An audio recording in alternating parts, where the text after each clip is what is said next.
Welcome to Now Serving, a Side of Therapy, your intro guide into the therapeutic world. Together, we'll explore various aspects around how to show up for ourselves and others by tending to our own mental and emotional well-being. I'm your host, Dalton Huckabee, a licensed marriage and family therapist, and I'm grateful you've joined me. All right, so today we are sitting down with someone who wears a lot of hats, and she wears them well. She's the founder and force behind Izzo Marriage and Family Therapy, and the one who had the vision to build a practice that's just as grounded in heart as it is in clinical experience. Anna isn't just the founder, she's the reason Izzo exists. With a background in therapy, business, and a deep commitment to access and equity, she spent years creating a space where both clients and employees can thrive. From shaping the way we think about mental health in our communities to making sure the whole team feels supported every step of the way, Anna brings authenticity and boldness into everything she does. Welcome, Anna, to our very first episode, part of Thank our you. podcast. Thank you, Dalton. I'm grateful that you took the initiative to put this together. I think it's going to be awesome for people and clients. So, yeah, thank you.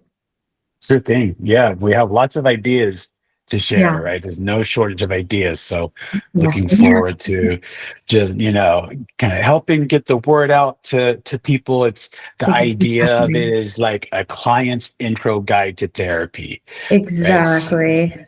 Yeah, yeah. Knowledge is power. Yes. Yep. Yes, Yep. yes. So I thought what we would do today is just kind of talk about Izzo marriage and family therapy Perfect. and first of all, maybe if you could just start by describing like what is Izzo Yeah. marriage and family therapy? I have a very big passion in supporting children and families. And I noticed that it was very difficult for me to tackle that obstacle alone. And so I started Izzo Marriage and Family Therapy as a way to help as many children and families as possible. You hear often that there's no greater love than like a parent has for a child, and yet there's so many disrupted parent-child relationships that we want to be sort of a one-stop shop safe haven for families that want to improve their relationships with each other or just have a better understanding of how to support their child, um, and for their child to feel confident and learn ways to grow their own self-identity and in a positive way. When I started in therapy practice, I quickly realized that there's a lot of barriers to treatment for children. And a lot of people, I worked with 70 other clinicians, and I was like one person that would work with children. People have a lot of feelings about, you know, trying to navigate the complexities of families and parents. And, it's a lot more complex. And so people can find that they feel less effective when working with children. And I was finding that I was having a lot of success in supporting families and children. And I also couldn't, I was working as much as one person could possibly work. There were weeks where I had 45 sessions, and I knew that there's other people like me that want to help children and want to work with families. And there's such a great need that um, I just decided, okay, we're going to find more people that love working with kids and are comfortable working with family units and help as many people as But possible. also adults as well, right? But it Yeah, also seems to center around the San Mateo County. yeah, Initially, exactly. the birth of Izzo centered around the San Exactly. Mateo County. Exactly. Yeah. So I lived in San Mateo County, and I um, was pretty well acquainted with the system in San Mateo for low income families, and also just the general kind of children world. Like I worked with pediatricians, I worked with the court systems, I worked with doctors' offices, in schools. But and so I really understood that like this is a really, really big need. And, just focusing on San Mateo County alone, we've had, 135,000 sessions in the last 5 years, which obviously that's not something any one person could do. So, the need is just so clearly there. And I'm really proud of the team that we have of people that are like, yeah, let's get in there and help. Um, And so you and built Izzo over the past 5 years. yeah, we started technically in March of 2021. But I had my own private practice the year before that. And so, technically it was started when I started my practice, but then it grew into the company that it is now, a for-profit organization type of thing, starting in March 2021. So 4 years, actually, with 135,000 sessions.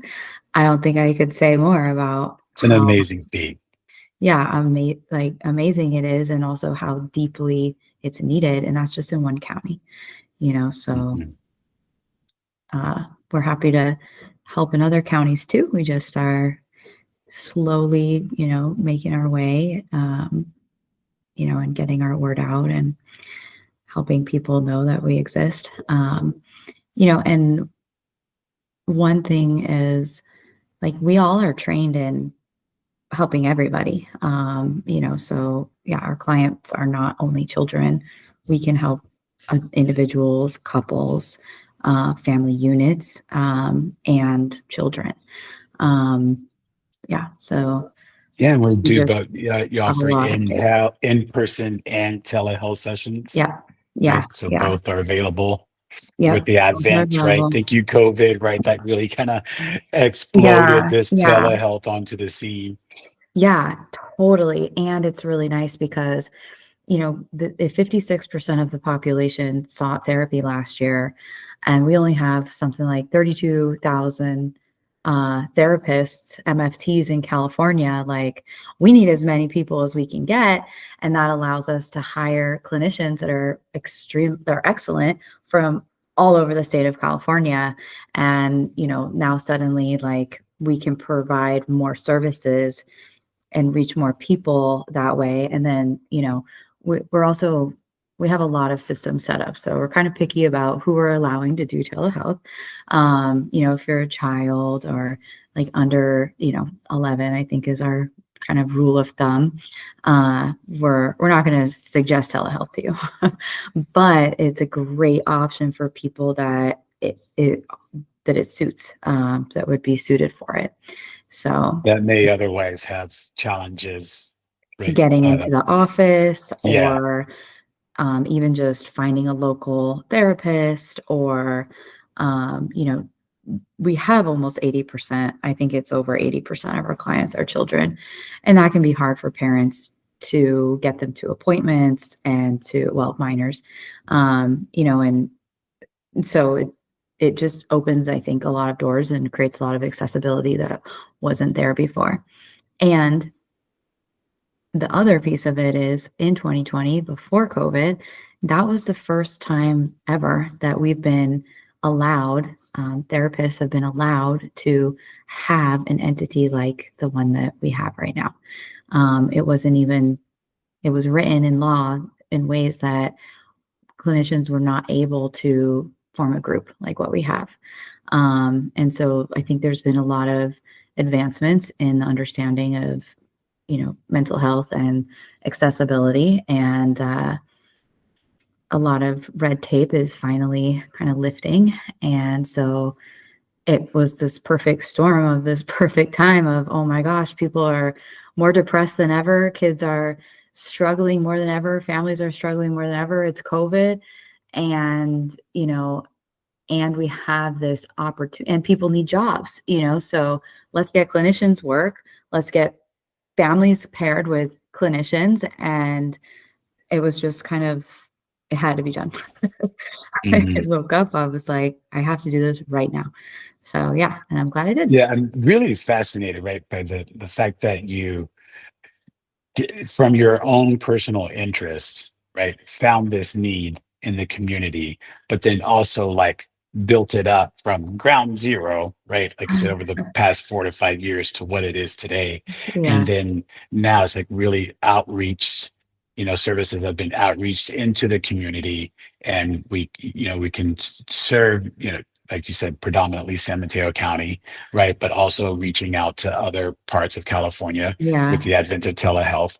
But still, just the fact that you kind of identified this and it's just grown, and Hmm. you said like the quality of services has continues to grow, and Yeah. it's just I personally am just really blown away by Yeah. by how you were able to put all that together. And Yeah. I mean, I did not do this alone by any stretch of Mhm. the imagination. I had a lot of support along the way, and a lot of help. And, today, like, I love our team. I love our admin team. I love our clinical team. Like, we, I'm, I'm blown Can we away. maybe like rewind a little bit, like maybe Sure. some of your background too, Yeah. as to like what kind of prepped you to getting to that point?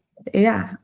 Sure. So I'll start kind of with recently and then kind of work my way back a little bit. But I mentioned before, like I worked with 70 other clinicians in a nonprofit, and I had 45 clients a week, which, you're considered full time as a clinician with, you know, 15 to 25 clients, possibly. People call themselves full time with 15 clients, right? So, um, and I was double that. And I will say too, like the average in that company was, 10 sessions a week was what people are required to do in that company. And I was at 45. And that's not including parent collaterals. And these are mostly kids, um, children, young children, 2, 3, separation anxiety, uh, foster homes that were reunited with, I mean, very complicated stuff, but really, really passionate about it. Really, I saw this email go out to the company, and it was like 6-year-old ADHD, and immediately my mind's clicking with all the different things that means. That means that this child is getting negative feedback from the adults around them. This child is struggling with emotional regulation. Parents are struggling to understand how to help their child regulate, and this child may already have or will 70% more likely to have depression than someone without ADHD. So all this is running through my head, and I'm like, oh man, I hope someone can help that kiddo. We got a big team. I was feeling really, uh, hopeful that someone was going to help. And then it was like maybe 3 weeks later, someone wrote me specifically and said, can you take this child? And it's like, I have 45 people right now, like not including parent collaterals. I try to meet with parents once a month. Like, It's I like, did was you have a day really off? distraught. Yeah, no. And I was distraught though. Like I was like, and it Mm, hurt my soul to say no, because I know I can help, and I know I can just imagine what that family is struggling with and how quickly like we could help them, but I could not take another person. And at that time I was like, there has got to be more people that can do this besides me. Like maybe these are, like I want to connect with anyone that would be like that could do it, you know? And mhm. so that's when I really like it hit my gut that like this has to happen. We need more help. We need more people to help. And I will find them. Whatever it And takes. so that started the journey, huh? Yeah, so that started the journey. I would say, me working with children though, I'm the oldest of 7, and not by a year or two, like 7 to 17 years. My youngest siblings are 17 years younger than me. The closest sibling to my age is 7 years younger than me. So I had a lot of experience, and I have a very complicated family dynamic. And so I have a lot of experience with different types of families, raising children, many different personalities and that kind of thing. And then when I got to college, I responded to an email or a Craigslist ad that was like, ever want to be a fairy princess? And I was like, I sure would. So I started working as a children's magician, and I could not have imagined how helpful that would be for the work that we do now. As a fairy at a child's party, you can't say no. You have to be very positive. You have to set boundaries in very positive, constructive ways. I love that job so much. And it gave me just incredible skills. That means I called these families. I confirmed all of the details. I showed up. I did met all of their expectations. And then I went to the next party, and it's a lot like working with a family, when you first set up that initial appointment, when you call them, when you go over the policies, when you go over all of that. I just had lots of experience with that.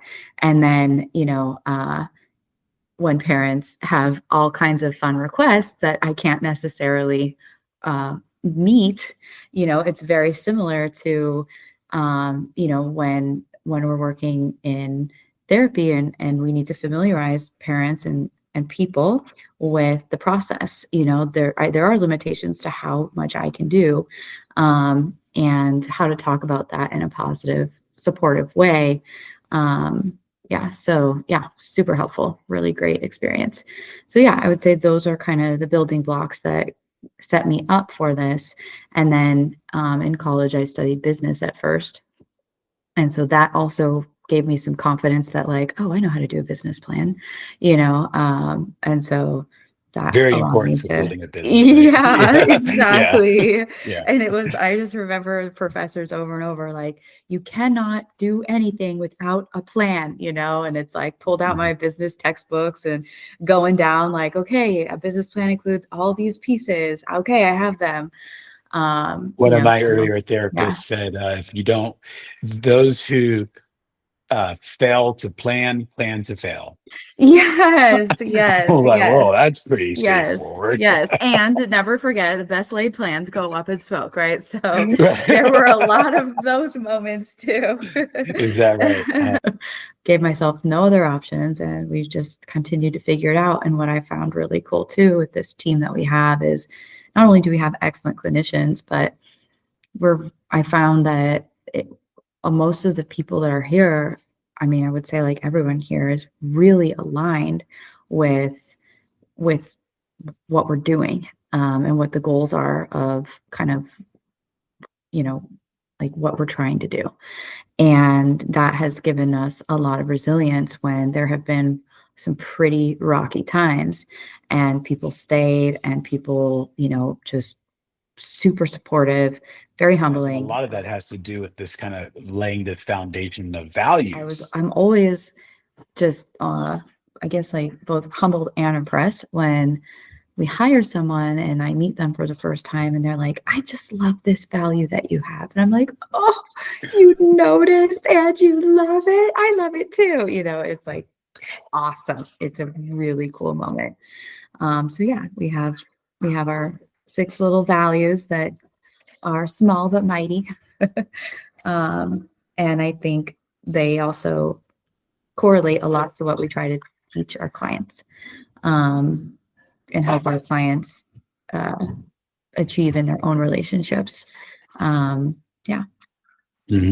Yeah. And so you have your values are, you said you have quality.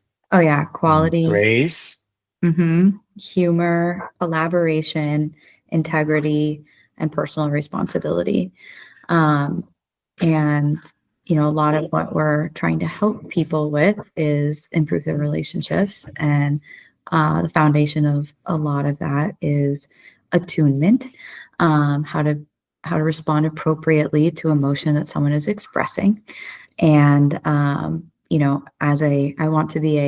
want us to be a, what is that called?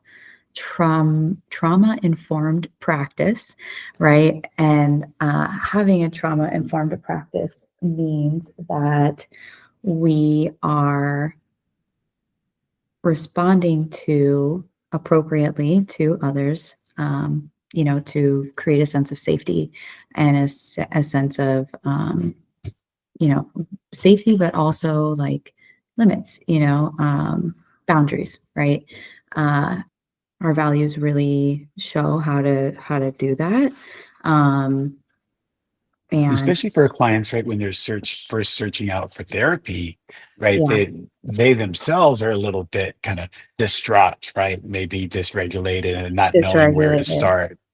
Yep. Mhm. The hope is that just from the very beginning, we can model for people like this is the healthy way to be treated, and just do our best to maintain that throughout every interaction and be that, that healthy parent attachment example. The Um, model, right? the Model model, to, exactly. Modeling. Yeah. Yeah. And so, I mean, although most of like all of our clinicians are trained in attachment and attunement and everything like that. But we've also spent a lot of time training our admin team on exactly what that looks like and how to do that. So it's just super thorough throughout all of the different levels of administration and in the company. So yeah, I kind of think of it like, okay, quality. Well, what do we want to do as a family in general, right? If people in their heart of hearts, they would want the best relationship they could possibly have with their kids and with their parent. And so that's high quality. So that's how quality got on there. That's like the end result is a quality experience or quality relationship. Grace is part of that, is similar to how attunement, how we want to respond is to respond to someone as if they're doing their best.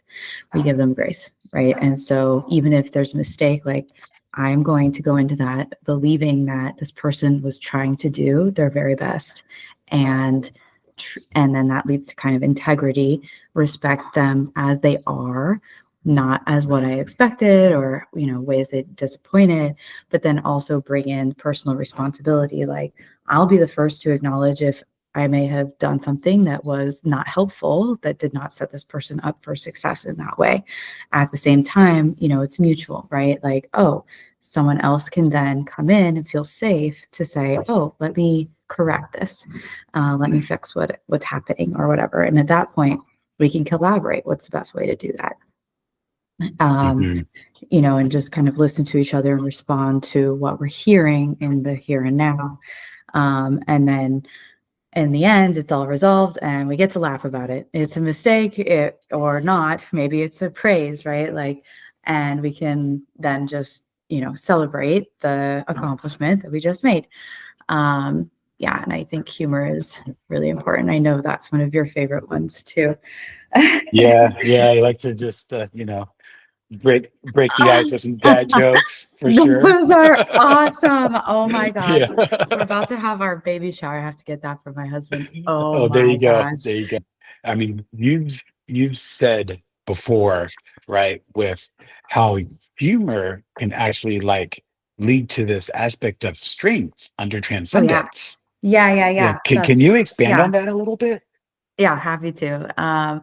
So I think resilience is one of the most important qualities that we can have to survive. It's integrated into the fabric of humanity. If we could not be resilient against whatever is happening in nature, like we wouldn't survive. So it's very much, I think, aligned with just human nature to be resilient. And the most kind of quintessential strength that a person can have that shows resilience is transcendence, which it means the ability to rise above the situation that you're in. And if you can use humor in a challenging situation, I mean, that is just a huge testament to your resilience and how you're able to overcome, and you've just overcome whatever it is. Like the moment you use humor, you have overcome it.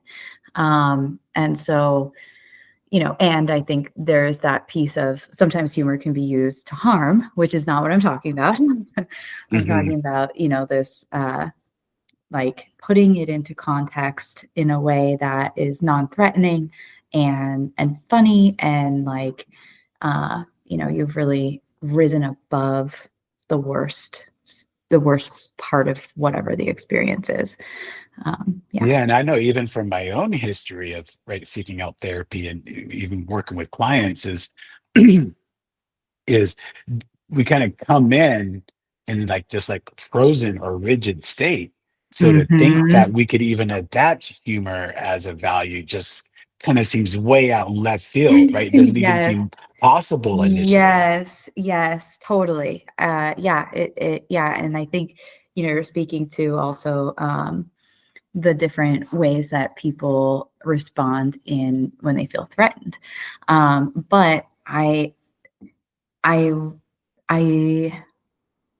once you get in the room, once you start talking, like there's little moments that are funny all the time, Mm, and so it's mhm. just kind of slowing down and, working on your present, right? Not thinking about the future and the past, like in the moment, and like, oh, that was pretty funny actually.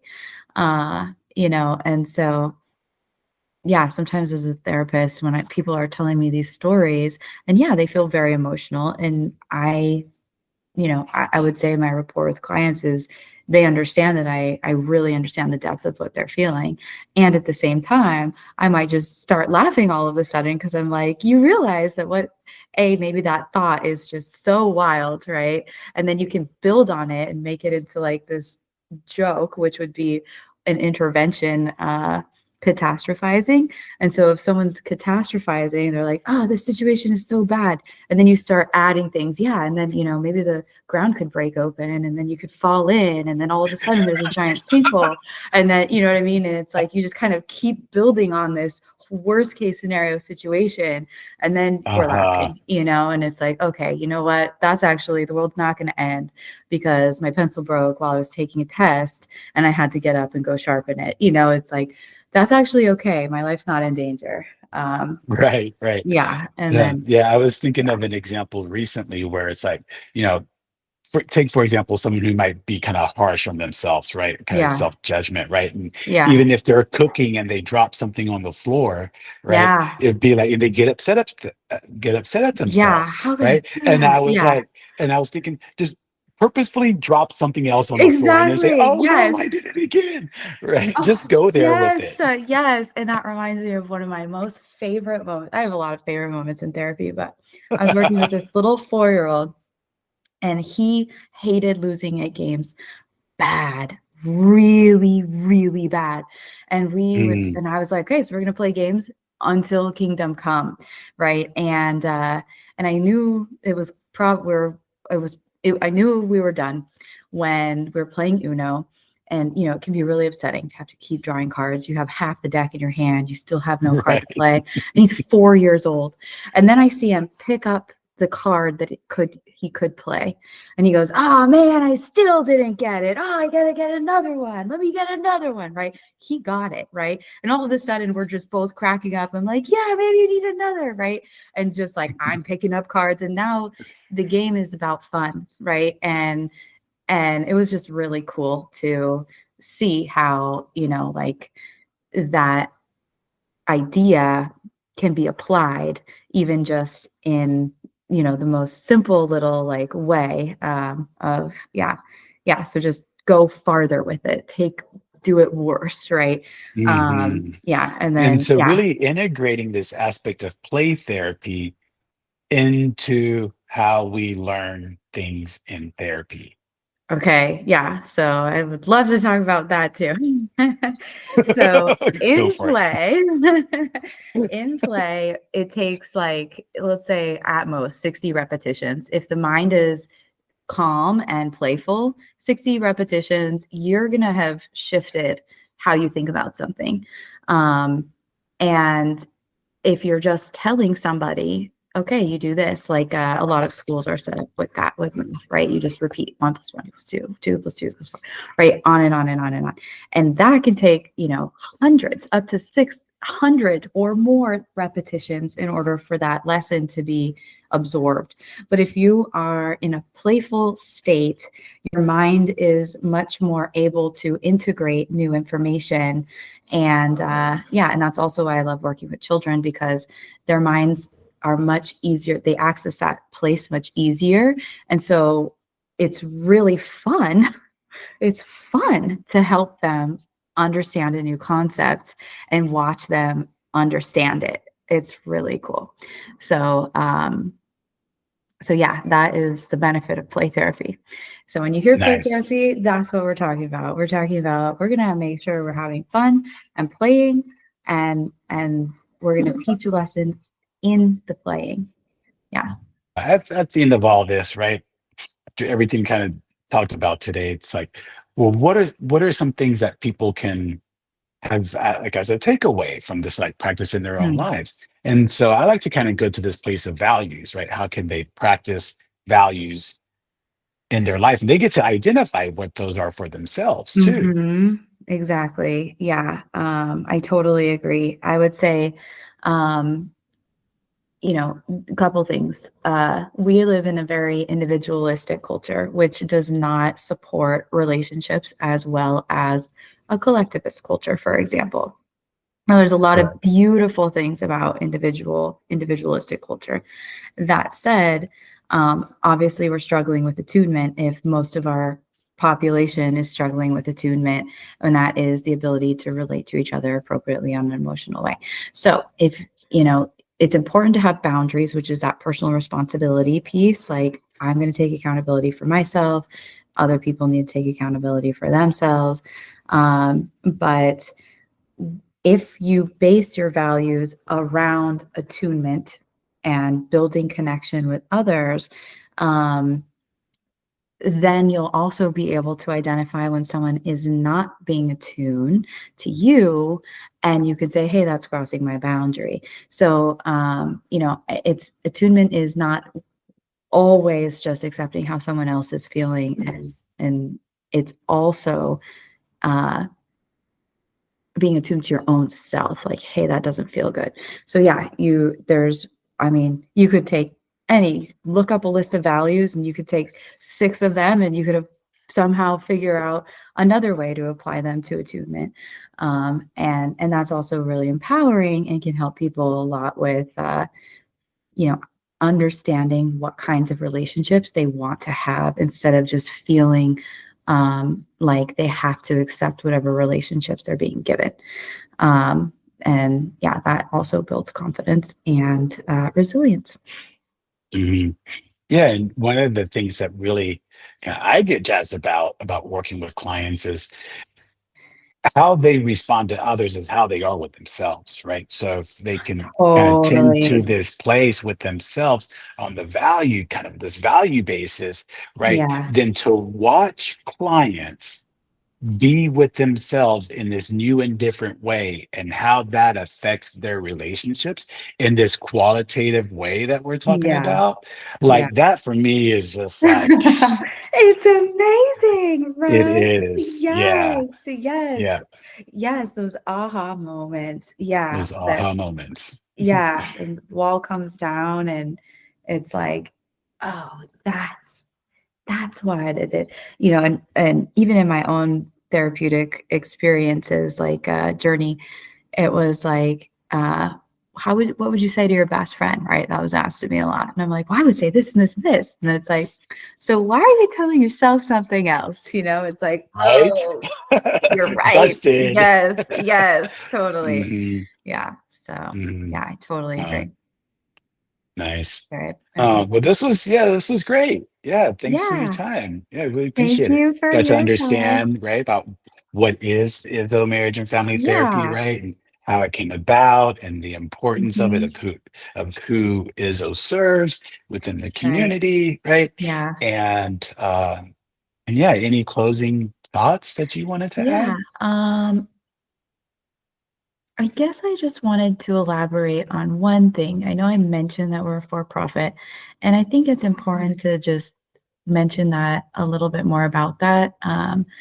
That allows us to have the freedom to take care of our clinicians in ways that a lot of nonprofits can't, because there's a lot of red tape around how nonprofits need to act and function. And, just also acknowledge how much work each of the clinicians that are in this company have done and contributed to being where they are. And, how it's very hard to be kind of, to have all this training, to have all this knowledge, and then to have to sign up for, almost poverty level salaries, right? So, yeah. So I just, in supporting the company, you're also supporting what I would consider to be like ethical and high quality jobs for people that are in the company. Yeah. Yeah, super important, right? Because like you said, Izzo as a practice has both associate and licensed therapists, right? Yeah. And so for any of Yeah. the associates out there, right, that are looking for a place to kind of like work on those Yeah. hours and Come get on that down. experience, right? Yeah. We need Yeah. you, our clients. And if you love working with children. Yes. Yeah. Or even if Yeah. you're already licensed, right, and want to hop on Yeah. board too, right? 100%. Yeah. Yeah, Yeah. Yeah. And yeah, I would encourage you to apply. So nice. yeah. All right. Well, thanks again for your time today. And Thanks who for the knows, maybe you'll question. appear on another Conversation. future episode. Never know. Ooh, that sounds fun. Well, thank you, Dalton. All righty. Thank you too. Thanks for tuning in this week. Be sure to check out our next episode as we continue to explore more elements of your therapeutic journey.